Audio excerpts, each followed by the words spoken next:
Olá, meus amigos, sejam todos muito bem-vindos ao canal Politizando. Eu sou o William Jacob e nesse vídeo vou falar para vocês, tá tendo um racha no PSOL por conta da desistência de Boulos de tentar lá o governo de São Paulo. Agora, a vereadora de Campinas, que é do PSOL, apresentou o seu nome ali e está se colocando como pré-candidata ao governo. Claro que vai depender de outras coisas. Vou tratar sobre isso. Eu gravei um vídeo aqui ontem de que Boulos pode ser eleito deputado federal, não tenho dúvidas disso. Inclusive, acho que vai ter uma votação muito grande. E eu disse lá que ele pode ajudar o pessoal a eleger outros nomes. E um amigo me chamou a atenção para um ponto importante. E vou tratar também da relação Dória-Moro, que parece bastante abalada. E o TCU está avançando sobre o ex-juiz. Vou falar sobre tudo isso, mas antes eu quero pedir a sua ajuda para que se inscreva aqui no canal, ative as notificações. Confira se você que já se inscreveu no passado continua inscrito. Porque às vezes pode acontecer, não sei porquê, de pessoas inscritas aparecerem de repente ali que não estão mais. Então vale a pena a gente dar essa conferida e deixar like, dislike, comentar, compartilhar. Tudo isso é muito importante aqui para nós. Pessoal, o site Brasil Independente publicou o seguinte nesse dia 22.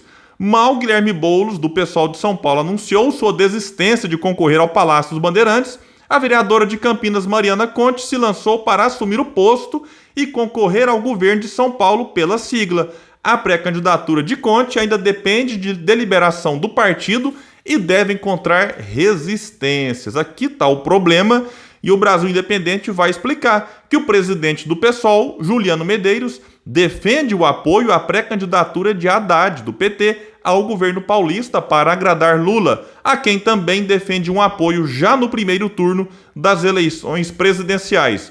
Conte foi a vereadora mais votada em Campinas nas últimas eleições de 2020, com mais de 10 mil votos. Ela é ligada ao MES, Movimento Esquerda Socialista, dentro do PSOL, e conta com o apoio da deputada federal Sâmia Bonfim, que também é de São Paulo, para essa sua pré-candidatura. E a Conte disse o seguinte: o PSOL precisa ter cara própria e se apresentar à população como uma alternativa independente. Queremos debater as nossas propostas e projetos para o Estado.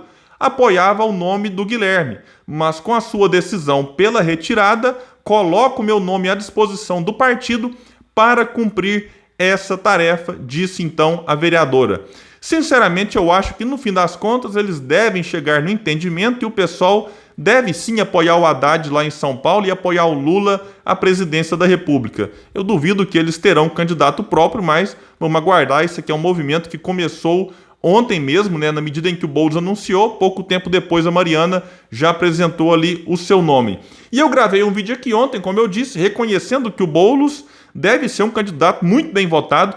Até achei bastante inteligente a estratégia dele de criar essa competiçãozinha contra Eduardo Bolsonaro para ver quem vai ser o deputado federal mais bem votado. Só que vejam, por trás disso pode ter um problema para quem? Para o PSOL. Porque um amigo meu, Habib Jarrouj, que é pré-candidato a deputado federal lá pelo estado de São Paulo, pelo PDT, me mandou uma mensagem me informando sobre as regras em relação ao quociente eleitoral, porque antigamente um deputado era eleito e outros entravam ali com uma votação muito pequena, muito baixa. Só que para esse ano está diferente. E o que acontece? Como eu disse lá, o Boulos ele pode atrair votos, inclusive de petistas alinhados ali ao Lula, ao Haddad, que decidam votar no Boulos. Mas não dá para negar que simpatizantes do PSOL, até para ajudá-lo nessa competição contra Eduardo Bolsonaro, podem votar no Boulos, concentrando nele os votos que o partido poderiam ter e que ficariam divididos entre vários nomes ali importantes, como o da própria Sâmia Bonfim. O que acontece então? O Boulos tendo ali, vamos supor, 1 milhão de votos, 1.200.000, arredondando aqui para ficar mais fácil a conta, em relação a 2018, em que o quociente eleitoral para deputado federal em São Paulo foi em torno de 300 mil votos. Então, supostamente, Boulos seria eleito e levaria com ele mais 3. Só que vejam isso, estes outros têm que atingir um mínimo de 10% do quociente, ou seja, baseado nos números de 2018, 30 mil votos. E aí tem uma outra rodada, que é a rodada das sobras. É uma coisa bastante confusa, eu vou deixar até um vídeo para vocês entenderem melhor aqui. E para que o candidato consiga entrar na rodada das sobras, ele tem que ter pelo menos 20% do quociente eleitoral, algo em torno de 60 mil votos, o que não é tão simples de se conseguir, insisto, sobretudo com o Boulos, sendo esse polo, né, atrativo dos votos do PSOL. Então vamos ver qual vai ser a estratégia do partido para que Boulos, sendo eleito, consiga ajudar outros candidatos e não simplesmente concentrar nele, fazendo com que esses outros nomes fiquem no caminho. Quem pode se beneficiar disso é a Rede. Como entrou na federação com o PSOL, então esses votos do Boulos podem ajudar também candidatos da Rede, que aí sim, se você ter candidaturas medianas ali acima de 30, 60 mil votos, esses podem se aproveitar e serem beneficiados. Mas é claro, se o pessoal conseguir também construir candidaturas chamadas de medianas, aí eles podem se aproveitar bem dessa votação. Vai depender da estratégia. E uma outra notícia que saiu, divulgada pela Folha, nesse dia 23, é que o governador de São Paulo, João Dória, tem aproveitado desgastes sofridos pela candidatura de Moro para se distanciar do ex-juiz da Lava Jato.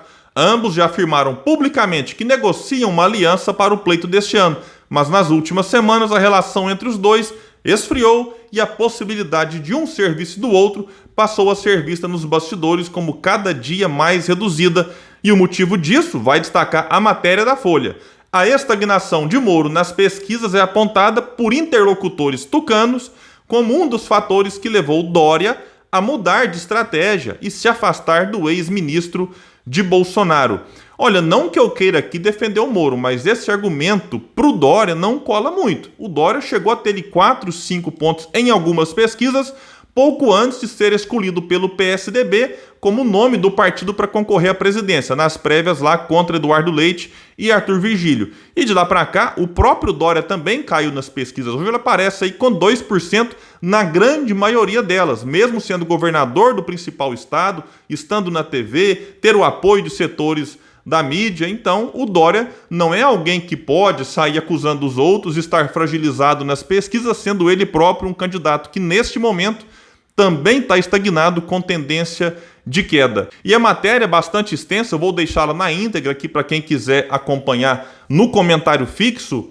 Vai dizer que o Moro, né, chegou ali em novembro com 2 dígitos e de lá para cá tem enfrentado desgastes, inclusive dentro do seu próprio partido. E a matéria destaca que o Dória passou também a fazer algumas avaliações negativas em relação à candidatura do ex-juiz, coisa que não acontecia até pouco tempo. No dia 14, vai destacar aqui, ele disse que o episódio que envolveu ali o Mamãe Falei e o Arthur Duval teria, sim, atingido a candidatura de Moro. O Moro negou no dia seguinte, mas aqui eu tenho que concordar com o Dória. De fato, o Mamãe Falei era o pré-candidato do Podemos ao governo de São Paulo, estava ali apoiando o Moro apoiando ele, enfim, uma coisa bastante próxima, o Moro fazendo live com o Kim para justificar os seus ganhos nos Estados Unidos. E aí depois a gente sabe, Mamãe Falei desistiu, saiu do partido, enfim. Então aconteceram muitas coisas, mas não dá para negar que isso aqui também afetou a imagem de Sérgio Moro. Então nesse ponto a avaliação do Dória é correta, mas não caiu muito bem junto a setores ali que apoiam Sérgio Moro. Agora a questão é a seguinte, se o Moro, que chegou em novembro ali com 2 dígitos, mesmo que não tivesse crescido, mas se ele conseguisse pelo menos se manter ali com 10, 11, o Moro chegou a aparecer em 14% em algumas pesquisas. Hoje oscila entre 6, na maioria delas, chegando a ter 8 em algumas. Se o Moro tivesse resistido, certamente muitas dessas crises não existiriam. Claro que a do Mamãe Falei foi uma coisa que não dependeu do Moro, mas sim uma coisa praticada por um aliado seu. Mas várias dessas questões envolvendo o seu partido, aliados, não existiriam, insisto, se o Moro tivesse pelo menos se mantido. E se ele tivesse crescido, então ele conseguiria ter aí já em torno de si vários apoios. E a situação do Moro, que já não é nada boa, pode se complicar muito. Vejam o que saiu ontem, no dia 21 de março. O plenário do TCU, Tribunal de Contas da União, decidiu, por unanimidade, reunir 2 apurações referentes à atuação do ex-juiz e ex-ministro Moro, ampliando a pressão do tribunal sobre o pré-candidato do Podemos. Os 2 processos serão relatados pelo ministro Bruno Dantas. Os ministros analisaram representação do subprocurador-geral do Ministério Público junto ao TCU sobre possíveis práticas ilegítimas de procuradores da República que integraram a força-tarefa da Lava Jato e a de Moro, juiz responsável pelos processos. Abre aspas aqui.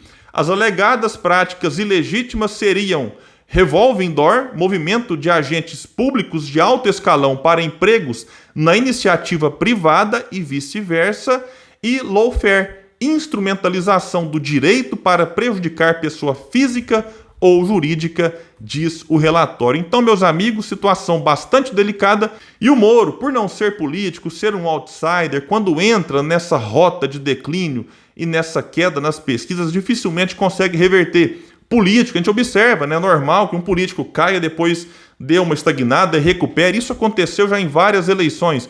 Mas um outsider, quando entra, se espera o quê? Que ele apresente o seu nome e a partir dali entre numa rota de crescimento, sendo uma novidade e tal. Isso também já aconteceu em várias eleições. O próprio Dória fez isso lá em 2016, quando venceu o Haddad na prefeitura de São Paulo. Romeu Zema, aqui em Minas Gerais, saiu do nada e foi eleito governador, entrando numa rota de crescimento, porque aqui em Minas, eu sou de Uberlândia, você tinha uma rejeição ao PT de Pimentel e ao PSDB de Anastasia. Então o Moro surge e, em vez de crescer nas pesquisas, caiu e vai enfrentar aqui ainda mais dificuldades em relação a essa sua atuação como juiz. Meus amigos, então é isso que eu tinha para agora. Qualquer novidade em relação a São Paulo, também a essa questão envolvendo Moro e Dória que seja relevante, eu trago para vocês aqui no canal Politizando. Valeu e até o próximo vídeo.